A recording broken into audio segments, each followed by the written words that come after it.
So I'll tell you guys about a vision, but it wasn't like the vision I had before. It was like a memory, but it hasn't happened yet. Have you guys ever seen a place like a childhood park, and you've driven by it as an adult, and it brought you back to a memory you had at that park? You know what I mean? But this was vivid, and I could see myself I could see like it was a vision, but at the same time, it wasn't like the vision I had before. It was more like a memory, but it hasn't occurred yet. It was like a future memory, and it wasn't like deja vu, where it was, deja vu's like you had a dream or something, or maybe you don't quite remember, but you go to a certain place and you're like, well, I've been here before, but I haven't been here before. You know what I mean? It wasn't like that. I don't know. That's the best way I can describe it. It was like a future. It was like a memory that hasn't occurred yet. That's the best way I can describe it. With like a vision-esque tone to it. Because I could maybe it wasn't really like a vision. Maybe I'm describing it wrong. It was just super, super vivid memory that I haven't had yet. I guess that's the best way to describe it. Anyways, so in town, drive across the bridge all the time. And I was driving across the bridge, and I looked left as I was driving across the bridge to look at the water. And that's when it happened. I had this this vision memory thing of myself. So I was standing there and dressed in white, like white linen. It was really thin white garments. And I had 20, 30 people that were around me, standing on the road, the sidewalk, taking up the road, and I was on the sidewalk with my back to the water, on the bridge, and I was delivering the gospel, and I was baptizing people. And I didn't see myself baptizing people, but it was understood that that's what I was there to do. But I saw myself sharing the gospel, and that was it. That was the end of it. And so I just tucked it in the back of my head, And later that day, might have been the next day. So YouTube, honestly, I don't know if it's YouTube or if it's just me saying the wrong things to people who are subscribed and they unsubscribe, or YouTube's unsubscribing people. It doesn't really matter. I don't care. But my YouTube has been stuck at, or set still at, 620 people for months now. And I get notifications all the time of new subscribers, but it never changes. It's always been stuck at 620. And it was either later that day or the following day after that. And I don't check all the time because, like I said, it was stuck at 620 for 2.5 months or so. So I check maybe once a month. But that day I had that future memory. I don't know what to call it. I'm going to call it a future memory. The day I had that future memory, I had got a bunch of notifications of subscribers that day. So like I said, it was either later that day or the following day I had checked. And when I had originally checked, the number was at 628. And I just checked before this because I was going to pull it up to show you, but it's dropped again. And it went down to 627. Either way, it doesn't matter because I looked at it when it was at 628, but 627 is also very, very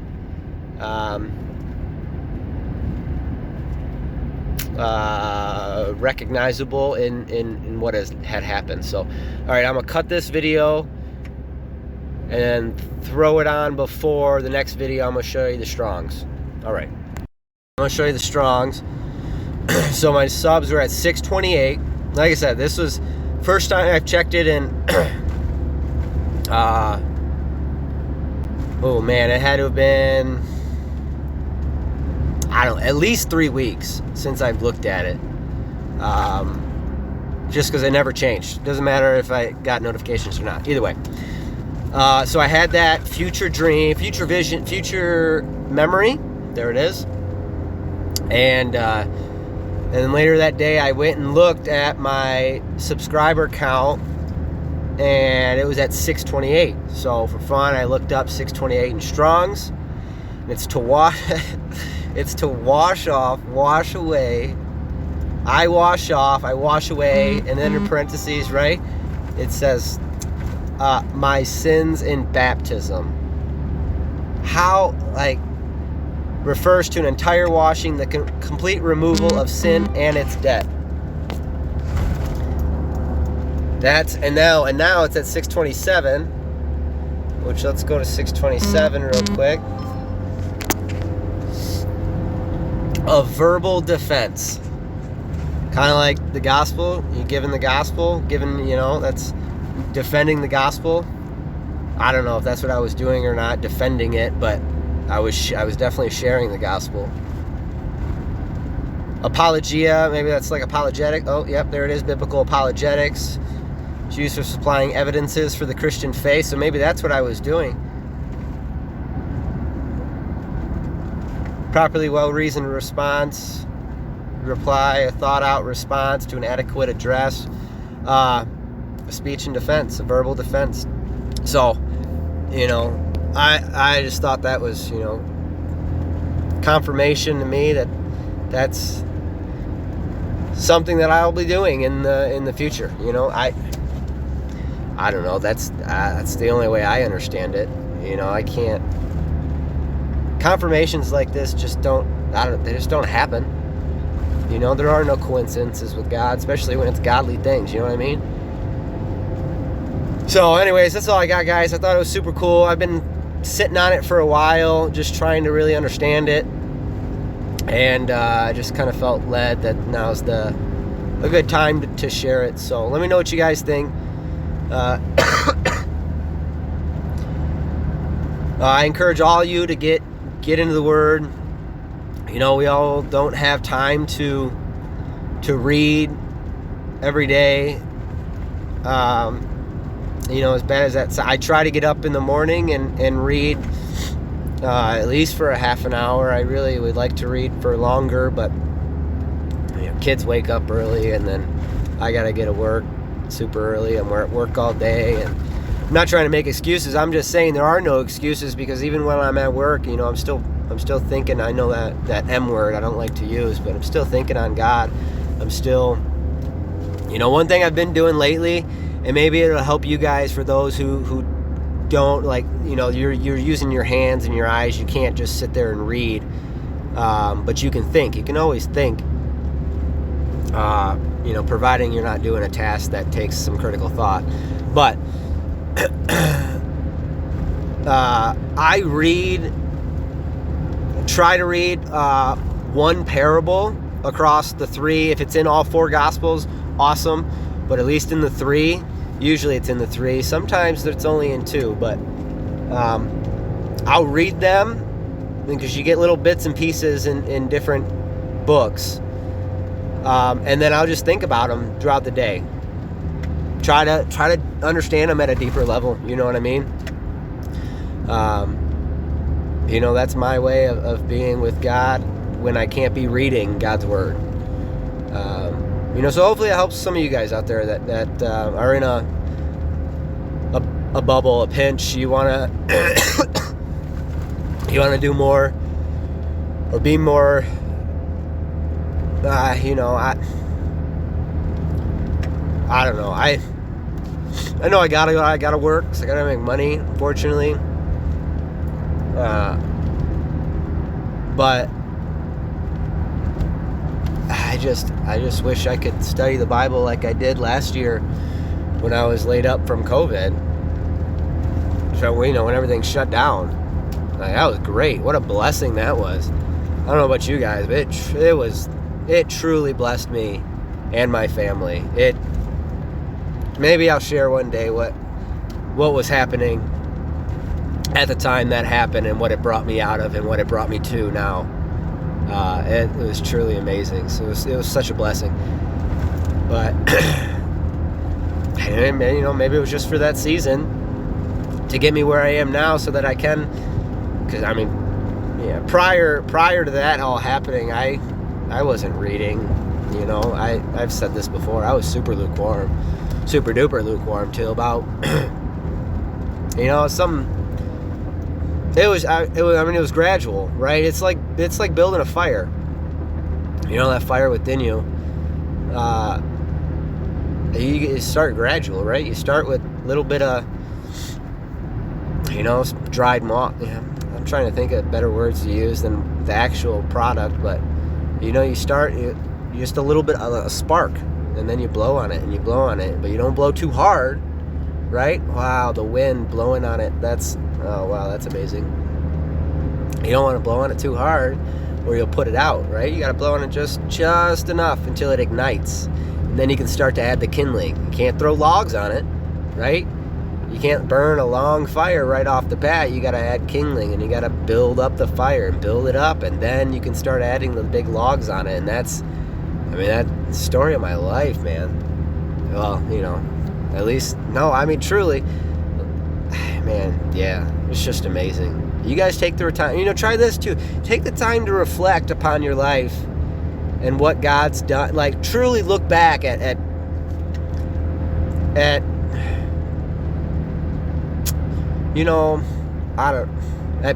it's hard to say pivotal moments in your life because that takes you to somewhere else. But looking back, I had a life-changing event on my understanding of who runs the world and how the world ran when I was 12 years old. Saw a documentary called Loose Change. Phenomenal documentary. One of the very, very first documentaries about the towers coming down, and it changed my life. And then in 2015, I had some big changes. 2017, I had, fall of 2017. I shared before with you guys. I got baptized right before the Revelation 12 sign. Didn't even know about it. You know what I mean? Things like that. I've just been thinking back, and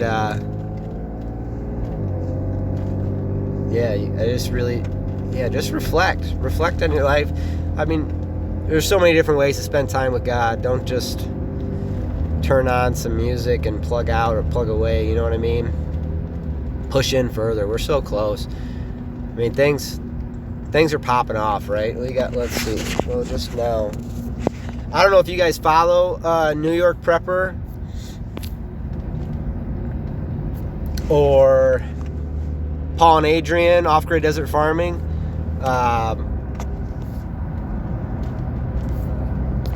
I definitely recommend them. They've both been super on top of everything that's happening with Ukraine and Russia and NATO and China and Taiwan and Iran and and Israel and troop movement, plane movement, negotiation talks. It's coming. I don't know when. I'm not saying it's going to happen tomorrow. But man, I would really be shocked if nothing happened by spring. I'd be completely shocked. I think sooner rather than later, but I would be very shocked if nothing happened by spring. I don't know. Either way, now we're off topic. But, all right, anyways, take care, guys. God bless. Get into the Word. Think on it. Ponder it. Talk with God. Pray to God. Just spend time with Him. That's all He wants. He'll reveal things to you. He'll share secrets. You just gotta be still and be with God. You know what I mean? Like, you don't physically have to be still, but like, I don't know. The way I think about it is my brain is only focused on God. That's being still with God. And that's when things happen for me. Understanding has come through. So take this as encouragement, guys. I hope it helps you. Till next time, take care. God bless you. Jesus Christ is coming back real soon.